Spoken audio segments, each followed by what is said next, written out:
جو سیکیورٹی کے نام پر، ملک کی سلامتی کے نام پر ان معصوم انسانوں کی جانوں سے خون کی ہولی کھیل رہے ہیں. شرمناک بات ہے. ہم اپنے آپ کو اسلامی جمہوریہ کہتے ہیں. ہم اسلام کا ڈنکا بجاتے اور چرچا کرتے ہوئے ہماری زبانیں نہیں تھکتی، ہمارے حلق خشک ہو جاتے ہیں، لیکن جہاں عمل کا تعلق ہے تو میں سمجھتا ہوں کہ اسلام کی جتنی بے حرمتی، اسلام کے ذرعی اصولوں اور شاعر اخلاق کی جتنی بے حرمتی اور بے عزتی پاکستان میں ہو رہی ہے، شاید ہی دنیا کے کسی ملک میں ہو. تو بہت ہمیں ہی تو افسوسناک. اپنی گردن شرم سے اپنے گریبانوں میں چھپا لینی چاہیے کہ کس طرح کا یہ میں کہتا ہوں کہ یہ جو جی ایچ کیو پر قابض جرنیل ہیں، لگتا یہ ہے کہ ٹھگوں کا ایک ٹولہ ہے جو ملک پر قابض ہو گیا ہے، اور وہ اب اس ملک کو اپنی جو فکر نہیں ہے بالکل، وہ کج روی ہے، کج فکر لیکن ہے. اس میں غوری صاحب جو آپ نے کہا کہ وہ قابض ہو چکے ہوئے ہیں، لیکن کیا ان کو نہیں نظر آتا کہ ان کی سروائیول بھی اسی ملک کے ساتھ اٹیچڈ ہے؟ اگر اس ملک کو خدا نخواستہ کچھ ہوتا ہے تو پھر ان کی جو ہے وہ ساری جو قبضہ کیا ہوا ہے وہ بھی ختم ہو جائے گا، اور باقی ان کی جو دکانیں ہیں وہ بھی ساری ٹھپ ہو جائیں گی.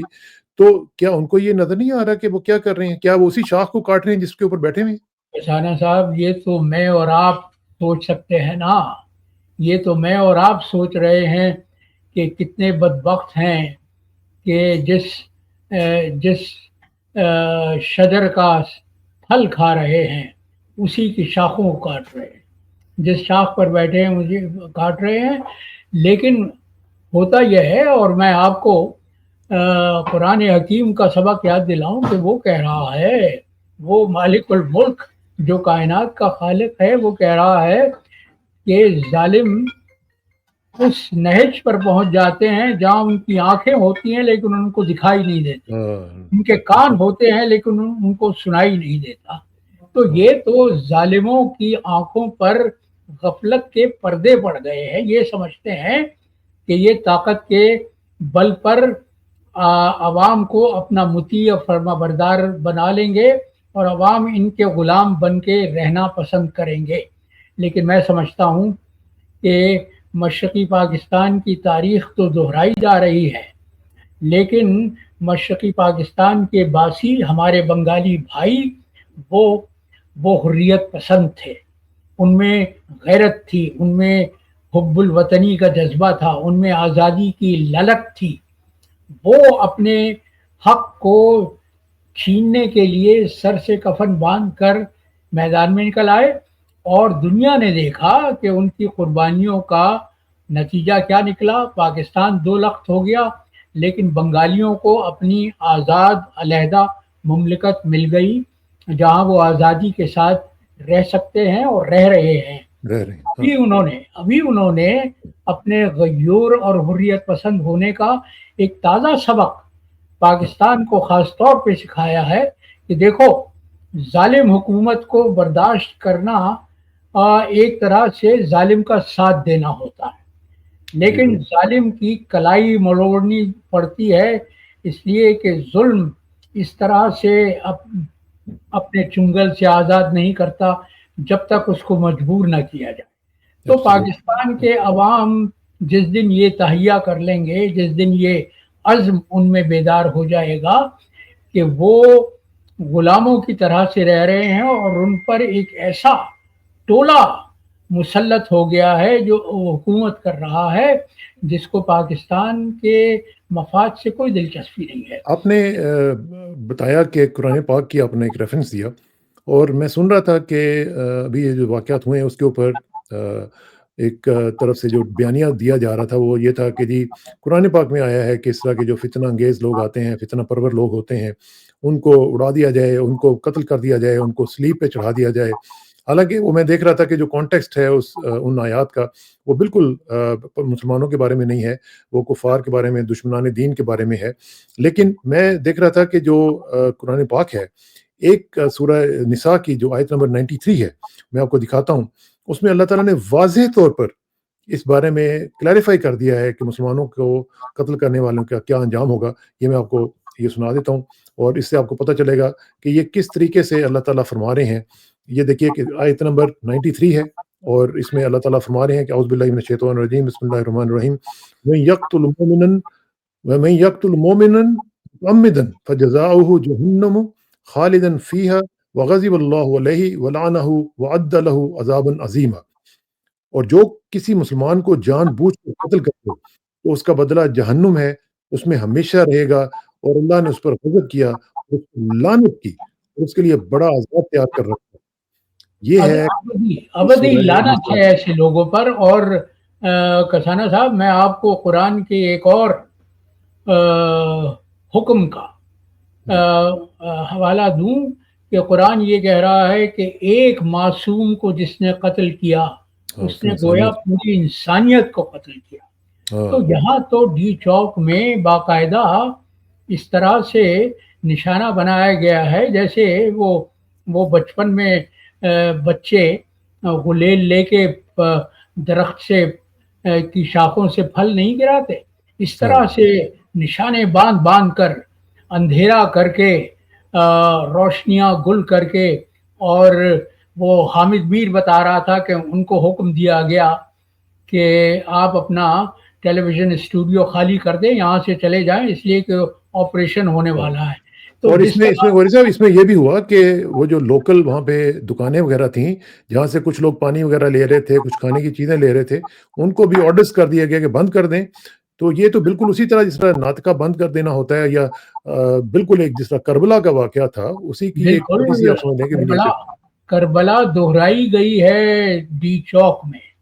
اور جس طرح بے دردی سے، جس سفاکی کے ساتھ، جس شقاوت کا مظاہرہ ہوا ہے اور معصوموں کا خون بہایا گیا ہے، وہ یہ تو ایک ایسی حرکت ہے کہ جس پر قدرت حرکت میں آ جاتی ہے. دیکھیے، اور ان جرنیلوں کا جو اس وقت نشہ طاقت سے مغلوب ہیں، جو نشہ اقتدار سے بالکل اپنے ہوش و حواس کھو بیٹھے ہیں، ان کو یہ سوچنا چاہیے کہ خدا نخواستہ اگر پاکستان میں سول وار کی صورتحال پیدا ہو گئی، اور یہ بالکل دیکھیے ابھی آپ نے دیکھا کہ 2 دن پہلے سیریا میں، شام میں پھر سے باقی حرکت میں آ گئے ہیں. انہوں نے دوسرے بڑے شہر حلب پہ قبضہ کر لیا ہے، اور اب وہ حماس کی طرف بڑھ رہے ہیں. تو یہاں بھی پاکستان میں بھی خانہ جنگی اور انتشار کا ماحول پیدا کرنے کی کوشش کی جا رہی ہے. خاص طور پہ غوری صاحب، جس طرح فیڈریشن کو نشانہ بنایا جا رہا ہے، جس طرح ایک صوبے کے لوگوں کو، تمام کے تمام لوگوں کو دہشت گرد اور فتنہ پرور بنایا جا رہا ہے. میں آپ کو دکھاتا ہوں کہ اس میں جو صورتحال چل رہی ہے، اس میں وہ جو لوگ ہیں وہ کیا کہہ رہے ہیں جن کے ساتھ یہ سارا کچھ ہو رہا ہے. یہ میں آپ کو دکھاتا ہوں، ذرا دیکھیے. بتائیں آپ کہاں سے آئے ہیں؟ اردو نہیں سمجھتا. ہم تو ریڈی بان ہے، جلیون مرکز میں کام کرتے ہیں. ریڈی سے پرسوں ہمارا بھائی کو اٹھایا اور چچا کا بیٹا کو اٹھایا، 3 بندے. ابھی وہ تو اندر ہے، ہم لوگ ادھر آ گیا اس پوچھنے کے لیے. آج اس کا طریق ہے پیش کرنے کے لیے. ہم لوگوں کو بھی ادھر سارا آ گیا، ہم لوگوں کو بٹایا، کارڈ وغیرہ لے لیا کہ تم بھیجو ہمارے ساتھ. اچھا، تو میم یہ بتائیں کہ یہ سب لوگ کون ہیں، یہ کیوں بیٹھے ہوئے ہیں اور آپ بھی باہر بیٹھے ہوئے ہیں؟ سر، یہ سارے پشتون ہیں. ہم صبح سے یہ زیادتی دیکھ رہے ہیں ہوتے ہوئے. 300 پشتونوں کو ادھر پیش کیا، ان کے منہ پر ڈھکا ہوا تھا. اتنی تکلیف ہو رہی ہے ہمارے پشتون بھائیوں کو اس طرح دیکھ کر. صرف اس وجہ سے اٹھایا جا رہا ہے کہ پشتون ہیں. اس طرح ملک ٹوٹے گا. اگر انہیں گرفتار کرنا ہے، ہم سب کو گرفتار کریں، ہم سب کو اکٹھے کھڑا ہونا ہوگا. اس طرح نہیں ہو سکتا. یہ بھی پشتون ہے، صرف کیونکہ پشتون ہے. پولیس کے پاس اپنی وین نہیں ہے جس میں وہ اریسٹ کر کے لے کے جائے، گاڑیاں روک رہے ہیں اور اس میں ڈال رہے ہیں. یہ کون سے ملک میں ایسا اریسٹ ہوتا ہے؟ یہ وہ تمام جو لوگ ہیں جو اپنے بہت سے لاپتہ ہونے والے اور جاننے والے لوگوں سے ملنے کے لیے وہ آئے ہوئے تھے یہاں پر انسداد دہشت گردی کی عدالت کے باہر، اور اب انہیں بھی حراست میں لے لیا. یہ صورتحال چل رہی ہے. لوگوں کا شناختی کارڈ دیکھتے ہیں. جس کا شناختی کارڈ کے پی کا ہوتا ہے اس کو گرفتار کر لیا جاتا ہے اور اس کو پھر اندر بھیج دیا جاتا ہے. اس طرح کیا میسج دے رہے ہیں فیڈریشن کو اور کیا میسج دے رہے ہیں اس پورے صوبے کے عوام کو؟ یہ تو میں ایک مولانا کی تقریر سن رہا تھا. جی انہوں نے کہا کہ یہ محسن نقوی جو غیر ملکی طاقتوں کا ایجنٹ ہے، جس کو پاکستان میں بھیجا اسی لیے گیا ہے کہ یہ پاکستان میں انتشار پھیلائے، سول وار کی صورتحال پیدا کرے، تو یہ وہ لوگ ہیں جو پاکستان کے دشمن ہیں. یہ پاکستان کی فلاح اور بہبود کی جڑیں کاٹ رہے ہیں. اور وہ جو بات آپ کر رہے تھے فیڈریشن کو کمزور کرنے کی، تو دیکھیے اب 26 نومبر کے واقعات کے بعد، خونی واقعات کے بعد جس طرح کے بیانات دیے جا رہے ہیں کٹ پتلی حکومت کے وزراء کی طرف سے، اور خود وہ کٹ پتلی وزیر اعظم شہباز شریف نے کہا کہ انتشار پسند ٹولے کو ختم کر دینا چاہیے. بلوچستان کی اسمبلی سے قرارداد منظور کروا لی گئی کہ تحریک انصاف دہشت گرد تنظیم ہے، لہذا اس کو کالعدم قرار دے دیا جائے. پنجاب کی پنجاب اسمبلی میں وہ قرارداد منظور نہیں ہو سکی کیونکہ فی الوقت پیپلز پارٹی کو اس پر کچھ تحفظات ہیں، تو پنجاب اسمبلی میں وہ قرارداد منظور نہیں ہو سکی. لیکن شہباز شریف صاحب جو ہیں، شہباز شریف صاحب تو ایک اور بھی بیان دے رہے ہیں، میں بلکہ آپ کو دکھا دیتا ہوں. شہباز شریف صاحب فرما رہے ہیں کہ سپہ سالار نے اسلام آباد پر لشکر کشی سے نمٹنے کے لیے بھرپور تعاون فراہم کیا ہے. اچھا، ایک طرف تو یہ ہے، وہ تو مان رہے ہیں کہ یہ سپہ سالار نے بھرپور تعاون پیش کیا ہے، اور دوسری طرف جو بیرسٹر گوہر صاحب جو ہیں، جو پی ٹی آئی کے چیئرمین ہیں، وہ کہہ رہے ہیں کہ جی اس پورے واقعے میں اسٹیبلشمنٹ کا کوئی کردار نہیں ہے. بیرسٹر گوہر تو اسٹیبلشمنٹ کی زبان بول رہے ہیں نا کسانہ صاحب. اب آپ سوچئے کہ بیرسٹر گوہر کی تو عمران خان سے ملاقات کروا دی گئی، لیکن عمران خان کی سگی بہن علیمہ کی ان سے ملاقات نہیں کروائی گئی. کیوں؟ یہ سوالات کو جنم دیتا ہے کہ کیوں ہو رہا ہے. اس لیے کہ موجودہ اسٹیبلشمنٹ کا موجودہ ہدف یہ ہے کہ وہ تحریک انصاف کی صفوں میں انتشار پیدا کرے، عمران کی قیادت کو کمزور کرے، اور یہ چاہے کہ تحریک انصاف میں کی قیادت عمران خان کے بجائے ان کے پسندیدہ لوگوں کے ہاتھوں میں چلی جائے، جن کو وہ اسی طرح کٹ پتلیوں کی طرح نچاتے رہیں جس طرح سے شہباز شریف اور اس کے ٹولے کو نچا رہے ہیں، یا جس طرح آصف علی زرداری اور بلاول زرداری کو نچا رہے ہیں. تو یہ وہ لوگ ہیں جو 70 برس سے پاکستان کا خون چوس رہے ہیں، لیکن ان کے خون کی پیاس بجھنے کو نہیں آتی. اور میں اکثر یہ سوچتا ہوں کہ اگر خدا نخواستہ پاکستان کے مزید ٹکڑے ہوئے تو صورتحال کیا ہوگی، نقشہ کس طرح سے بنے گا.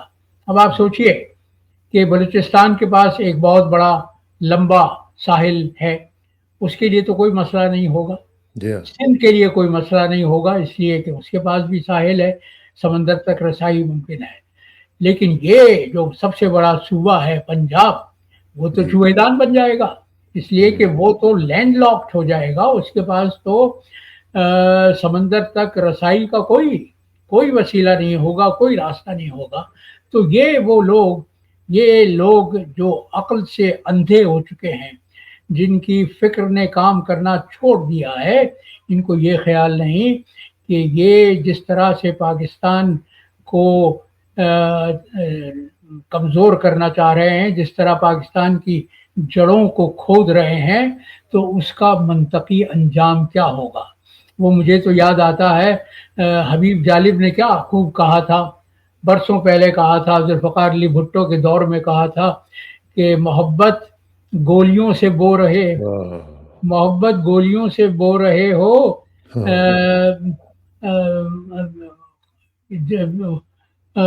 ظلم سے قوم کا چہرہ دھو رہے ہو، تمہیں گما یہ فاصلہ کٹ رہا ہے، گما تم کو کہ رستہ کٹ رہا ہے، یقین مجھ کو کہ منزل کھو رہے ہو. منزل تو کھو رہے ہو. ان بدبختوں کو, ان عقل کے اندھوں کو یہ خیال نہیں ہے کہ ان کا بویا ہوا بیج کل کیا شجر پیدا کرے گا اور اس شجر میں کس طرح کے پھل لگے گا. اور جو نوجوانوں میں جو نفرت پیدا ہو رہی ہے غوری صاحب, وہ تو میرا خیال ہے کہ دہائیاں لگ جائیں گی اس کو نکلتے ہوئے, کیونکہ جو اب نوجوان نسل بڑی ہو رہی ہے, جب وہ اپنی آنکھوں سے یہ دیکھ رہی ہے کہ ان کے بڑوں کے ساتھ یا ان کے ساتھیوں کے ساتھ کیا ہو رہا ہے, تو یہ تو میسج جو ہے وہ ساری زندگی اپنے ساتھ لے خانہ کے صاحب, جائے. میں ایک وہ ویڈیو کلپ دیکھ رہا تھا, وہ ایک ریٹائرڈ لیفٹیننٹ جنرل ہیں نعیم خالد لودھی نام کے, جی جی جی وہ جی کہہ رہے تھے, وہ باتیں کر رہے تھے کہ اب حکمت عملی تحریک انصاف کی کیا ہونی چاہیے اور اسٹیبلشمنٹ کی کیا ہونی چاہیے. تو اینکر نے ان سے سوال کیا کہ کیا آج کوئی فوجی وردی میں باہر نکلنے کی جرت کر سکتا ہے؟ تو لودھی صاحب کا جواب یہ تھا کہ کم از کم میں تو یہ جرت نہیں کروں گا. اس لیے اس حد تک یہ دیکھیے, یہ اس قوم کا رد عمل ہے جو ایک طرح سے اپنی فوج کی پرستش کرتی تھی. بلکہ مجھ جیسے لوگوں کو اعتراض ہوتا تھا, میں یہ کہتا تھا کہ نام کو تو ہم اسلامی جمہوریہ ہیں, لیکن ہمارے ہاں جس طرح بھارت میں, پڑوسی بھارت میں گائے کی پوجا ہوتی ہے, اسی طرح ہمارے ہاں جو مقدس گائے ہم نے ایک بنا لی ہے فوج, اس کی پرستش ہوتی ہے. اور یہ اس کے باوجود تھا کہ یہی فوج ذمہ دار ہے قائد کے پاکستان کو دو لخت کرنے کی. یہی وہ لوگ تھے نا جنہوں نے پاکستان میں ایسی صورتحال پیدا کی. وہ میں اکثر یہ کہا کرتا ہوں کہ دنیا کی تاریخ میں پاکستان کا ٹوٹنا وہ واحد مثال ہے جہاں اکثریت نے تنگ آ کر یہ کہا کہ ہمیں اپنے رستے جانے دو, ہم تم سے علیحدہ ہونا چاہتے ہیں. دنیا کے کئی ممالک جہاں اقلیتیں یہ مطالبہ کرتی ہیں, لیکن مشرقی پاکستان میں ہم نے وہ حالات پیدا کیے کہ اکثریت مجبور ہو گئی. اور اب تو رد عمل جو آپ نے ذکر کیا, اب تو رد عمل یہاں تک آ رہا ہے کہ اب لوگوں نے کئی جگہوں پہ ہم نے دیکھا ہے کہ انہوں نے کیمپین شروع کر دی ہے کہ جو اس ادارے سے متعلقہ جتنے بھی کاروبار ہیں, جو پروڈکٹس وغیرہ وہ بناتے ہیں, ان کا بائیک آؤٹ کیا جائے.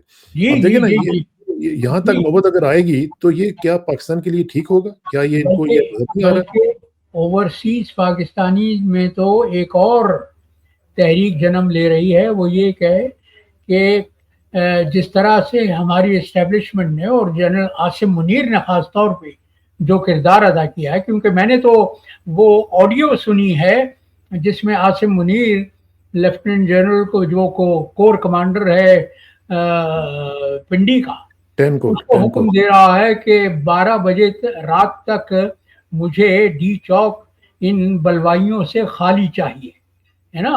اور انتہائی نفرت آمیز لہجے میں, انتہائی رعونت کے ساتھ, انتہائی خشونت کے ساتھ وہ یہ حکم دے رہے ہیں. اور اس کے جواب میں وہ کہتا ہے کہ یس سر, جو آپ فرما رہے ہیں وہی ہوگا. تو یہ پاکستان کے ساتھ اس سے بدتر کھلی ہوئی دشمنی اور کیا ہو سکتی ہے. اور اب تو پاکستان میں اگر کوئی عوامی تحریک جنم لیتی ہے اور وہ تحریک مضبوط ہوتی ہے تو اس کا ہدف یہ ہونا چاہیے کہ آئین میں یہ جو انہوں نے, ان چوروں نے اپنی پسند کی ترمیمات کی ہیں, ان کو تو ختم ہونا چاہیے. 26ویں آئینی ترمیم کو تو ختم ہونا چاہیے, لیکن آئین میں یہ ترمیم ضرور ہونی چاہیے, یہ اضافہ ضرور ہونا چاہیے کہ اب اس کے بعد فوج کا پاکستان کی